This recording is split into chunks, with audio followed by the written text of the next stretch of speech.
Hi folks, Chief Meteorologist James Zahara here. Great start to our Tuesday, had plenty of sunshine, and now the clouds are starting to roll in. Part of our next system, though very weak, that will have an impact for parts of the area as we head to the evening hours.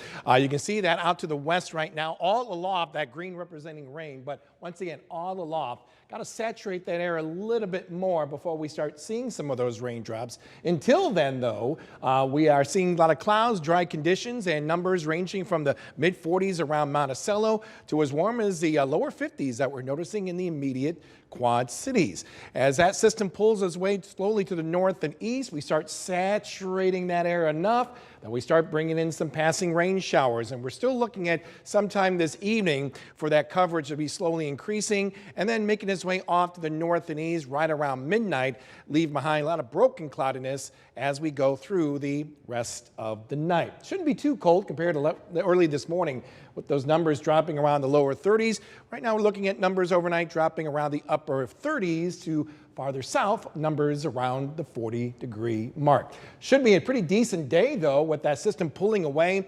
Flow still coming mainly out of the west, out of the surface. And with that in mind, should be seeing just generally partly to mostly sunny skies across the area and temperatures even warmer as we're looking at widespread 50s across the board, and maybe even for some of our hometowns south of the Quad Cities, could be talking around 60, like around Burlington, Galesburg, and possibly even around Macomb, maybe 63 degrees. What a way to start off the brand new month of March. But it is expected to get active. We're still keeping an eye on Friday as we do have a rather potent system that will be arriving sometime by the early morning hours, likely starting off as a wintry mix of rain, sleet, freezing rain, and a little bit of snow.